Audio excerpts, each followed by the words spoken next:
and the Lord will not be outdone in generosity.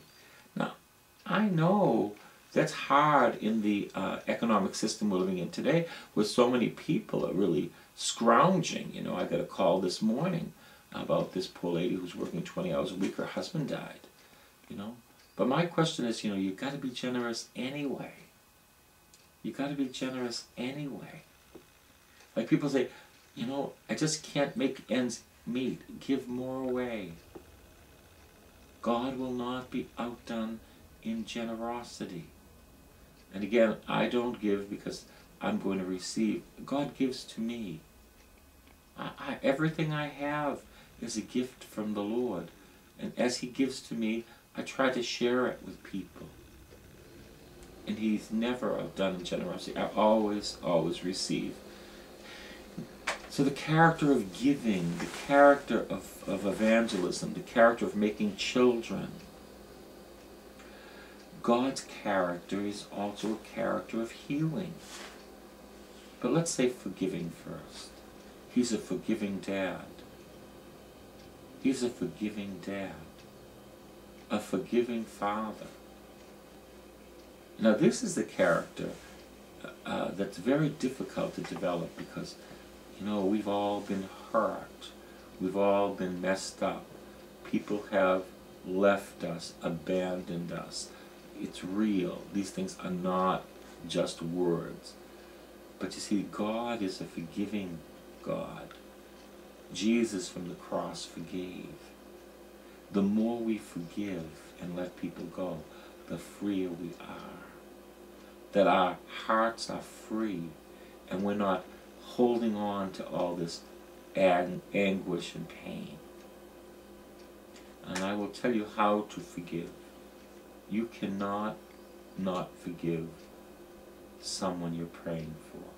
And what I say to people about praying, you don't want to pray too long. Just one little prayer, maybe just an Our Father for this person, a Hail Mary. You cannot not forgive someone you're praying for. But you don't want to pray too long because you don't want this person in your head, understand? You just want to give them over to the Lord. And you want to forgive them with the love of God, because you know what? You don't want them clinging on to you emotionally. You don't need it. I don't need it. So God is a forgiving God.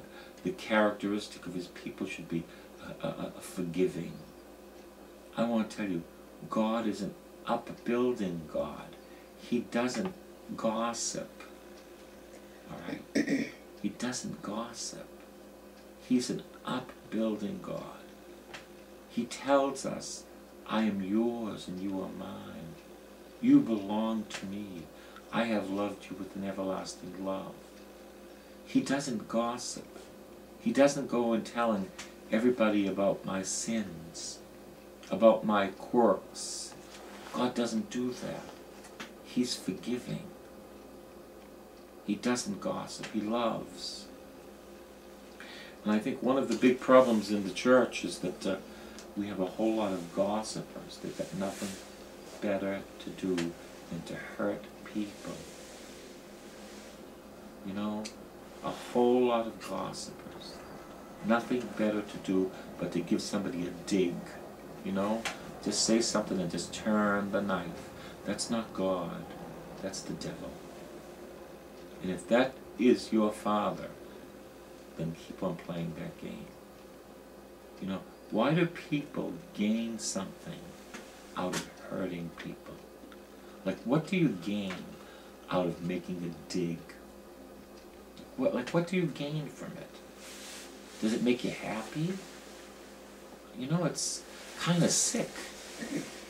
It's kind of sick.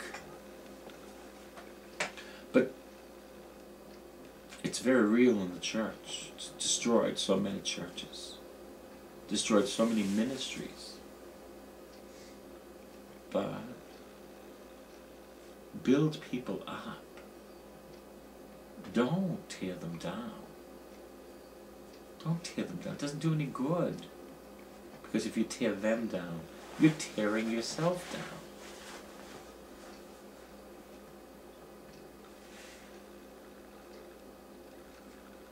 If we have real faith, then we develop the character of Jesus and the character of the Father in the Holy Spirit. Now I know it's a process. I know there's nobody perfect. I know we all limp. I know no one has it all, you know.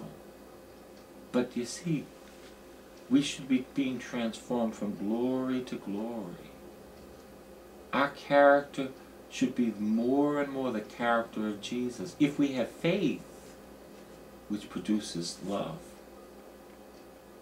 That's why, you know, Gandhi said, I love your Christ, but I can't stand Christians because they're so unlike Jesus.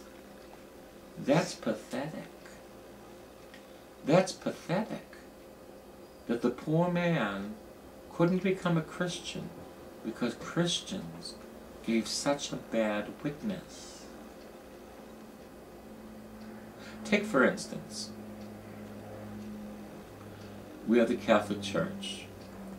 Down the street is the Pentecostal Church. I want to tell you, they're not my enemy.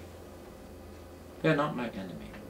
Even though they might have sheep that belong to the Catholic Church, they are not my enemy, all right?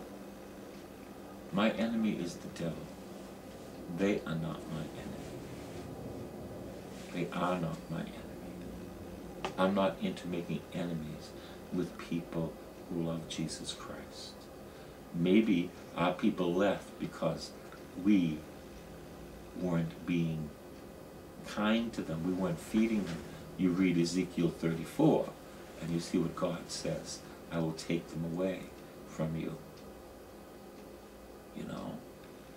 So my enemy is not the pastor down the street. He's not my enemy. My enemy is the devil. So you know, when I go by a church, I say, let it prosper. Let it prosper. Let whoever is in that place, you know, go after the lost. Do what only God can do. Let it prosper. Taking on the character of Jesus. But you see, that's what faith produces. Faith produces love.